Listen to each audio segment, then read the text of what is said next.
ఇక వెండితెర వేదికగా ప్రజలతో పవన్ కళ్యాణ్ వర్చువల్ గా ముఖాముఖి నిర్వహించారు. శ్రీకాకుళం జిల్లా టెక్కలి మండలం రావివలస ప్రజలతో డిప్యూటీ సీఎం మాట్లాడారు.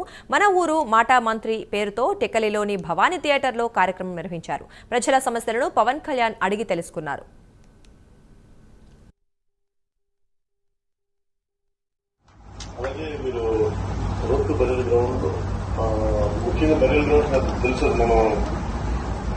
చనిపోయిన తర్వాత స్వర్గస్థులు అయ్యి దాన్ని మనం స్వర్గస్థులు అనే పదం వాడతాం. అలాంటి వాళ్ళకి గౌరవంగా మనము ఇబ్బందులు లేకుండా ఉండాలి. రావలసిన ప్రజలకి వీరనాయుడు గారు అందరి తరఫున రైజ్ చేసిన దానికి రోడ్డు వెడల్పు చేయమని అడిగారు. దాన్ని ఖచ్చితంగా 3 కోట్లతోటి అది శాంక్షనింగ్ వెంటనే మీకు అందరికీ నమస్కారం అండి.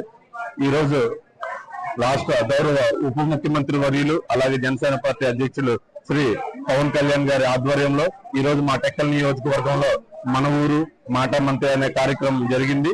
ఈ కార్యక్రమానికి 175 నియోజకవర్గాల్లో కూడా మొట్టమొదటిసారిగా టెక్కల్ నియోజకవర్గం ఎంచుకోవడం ఒక టెక్కల్ నియోజకవర్గ జనసేన పార్టీ ఇన్ఛార్జ్ గా మాకు చాలా ఆనందంగా ఉంది. అలాగే ఈ కార్యక్రమంలో టెక్కల్కి సమీప దూరంలో ఉన్న రావివలస అనే పంచాయతీని మోడల్ పైలట్ పంచాయతీగా ఎంచుకొని ఆ పంచాయతీలో వాళ్ళు గత కొన్ని సంవత్సరాలుగా వాళ్ళకి ఎటువంటి ఇబ్బందులు ఉన్నాయి అన్ని తెలుసుకొని వాటిని స్పాట్ లోనే వీలైనంత ఎక్కువ వరకు పరిష్కరించే విధంగా ఈ కార్యక్రమం డిజైన్ చేయడం జరిగింది.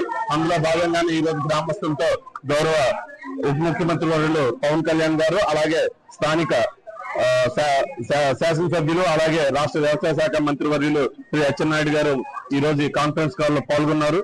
ఈ వీడియో కాల్ లో పాల్గొని ఏదైతే రాయవలస గ్రామ ప్రజలు ముఖ్యంగా అడుగుతున్నారో విలేజ్ లో డ్రైనేజ్ గానీ రోడ్లు గానీ అక్కడ ఉన్న స్వయంభూలింగమైన సరే ఎండల మల్లికార్జున స్వామి దేవస్థానం తాలూకు డెవలప్మెంట్ కోసం గానీ అడగడం జరిగింది. అడిగిన వెంటనే అన్ని కూడాను మన గౌరవ ఉప ముఖ్యమంత్రి వర్యులు పెద్ద మనసు చేసుకుని అన్ని కూడాను శాంక్షన్ చేయడం జరిగింది. సుమారు 15 కోట్ల వరకు ఈ రోజు ఈ కార్యక్రమంలో గౌరవ ఉప ముఖ్యమంత్రులు శాంక్షన్ చేశారు. అలాగే రానున్న రోజుల్లో కూడా వీటన్నిటికీ టైం స్టిపులేషన్ పెట్టుకుని వాటర్ ట్యాంక్ వాళ్ళు ఏదైతే ఎక్స్ట్రా అడిగారో 40 KL వాటర్ ట్యాంక్ ని 4 నెలల్లో అది పూర్తి చేస్తామని చెప్పడం కూడా జరిగింది. ఈ రోజు మాట మంచి కార్యక్రమంలో పవన్ కళ్యాణ్ గారి కార్యక్రమంలో నన్ను ఎంచుకోవడం జరిగింది అధికారులు. ఈ కార్యక్రమంలో పలు విషయాలపై గ్రామస్తులతో చర్చించడం జరిగింది. సుమారు 15 కోట్ల వరకు మా గ్రామానికి అభివృద్ధి గురించి పవన్ కళ్యాణ్ గారు టెంపుల్ కోసం రోడ్ల గురించి వివిధ పనుల గురించి కేటాయించారు. అలాగే ఈ మధ్య 11 రోజుల క్రితం మా అమ్మగారు చెరువు పనిలో చనిపోయారు. ఇక పవన్ కళ్యాణ్ అంతకుముందు చెరువు పని ద్వారా ఎవరైనా చనిపోతే 50,000 రూపాయలు ఉండేది. పవన్ కళ్యాణ్ గారి దయ వల్ల మా అమ్మగారికి చనిపోయి 2 లక్షల రూపాయలు ఇవ్వడం జరిగింది. నిన్నే చెరువు పనికి సంబంధించిన పీడీ జాయింట్ కలెక్టర్ ఏపీఓ గారి సమక్షంలో చెక్ ఇవ్వడం జరిగింది. ప్రజల సమస్యల గురించి నిత్యం పవన్ కళ్యాణ్ గారు ఎన్నో ఆలోచనలతో కొత్త విధానాలతో ఈ రాష్ట్ర అభివృద్ధి గురించి ఆలోచించి చాలా కొత్త కార్యక్రమాలతో అభివృద్ధి పరుస్తున్నారు. వారికి మా అందరి తరఫున ధన్యవాదాలు తెలియజేస్తున్నాను. చెరువు LIC ఫ్యాక్టరీ గురించి అయితే పవన్ కళ్యాణ్ గారి దృష్టిలోకి ఎవరూ పట్టుకొని వెళ్ళలేకపోయాము. సమయం తక్కువగా ఉండడం వల్ల ఆ విషయాన్ని పట్టుకొని వెళ్ళలేకపోయాము. ఈ ఫ్యాక్టరీ పైన సుమారు 600 మంది బతికేవారు. ఈ సుమారు 200 మంది రెగ్యులర్ కార్మికులు ఉన్నారు. ఈ ఫ్యాక్టరీని పునఃప్రారంభం చేస్తే సుమారు 300 నుంచి 500 మంది వరకు ఉపాధి కలుగుతుంది. ఈ విషయాన్ని మేము కళ్యాణ్ గారి దృష్టికి తీసుకొని వెళ్ళలేకపోయాము. త్వరలో Mangalagiri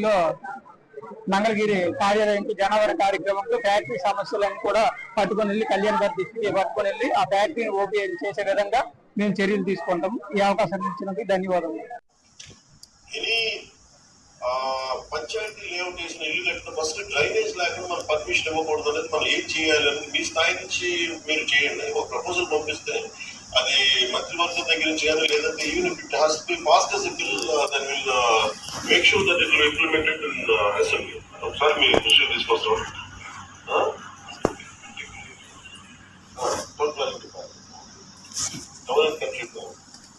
town and country planning department ఒకసారి అది చూడండి. ప్లస్ ముందుగా మేజర్ పాలసీ చేసే ముందు ఇప్పుడున్న పరిస్థితుల్లో మనం మన రాయవలస పంచాయతీకి సంబంధించి మనం ఏం చేయగలం ఒకసారి మీరు అది కూడా ఒకసారి మీరు రెస్పాండ్ అవ్వండి.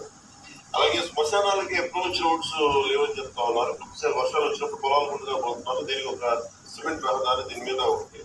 అలాగే పుష్కరునికి మెట్లు దానికి ఎలా చేయాలి ఏంటనేది ఒకసారి రెస్పాండ్ అవుతుంది. అలాగే శివరాత్రి కార్తీక మాసం టైంలో స్నాన ఘట్టానికి ఒకటి. మేజర్ గా మీరు అడుగుతుంది ఈ రోడ్డు వెడల్పు అడుగుతూ ఉన్నారు. ప్రజలందరి మాట ఎల్లా గారి మాటల ద్వారా తెలిసింది. రోడ్డు అంటే ఎక్కువ మంది ప్రజలు వస్తున్నారు కాబట్టి మన కార్తీక మాసం సమయంలో దానికి మంత్రివారి లక్ష్మీనారాయణ గారు ఇప్పుడు చేసిన అభివృద్ధిలో చాలా మేజర్ భాగం చేశారని దానికి లింకింగ్లు ఏమి ఉన్నాయి అవన్నీ మీరు సరి చేయడానికి మీరు చెప్పేవన్నీ నోట్ చేసుకున్నారు. దీనికి స్వప్నిల్ గారు ఎంతవరకు మీరు ఒకసారి feedback? Yes, sir. Thank you, sir. Sir, me suggestions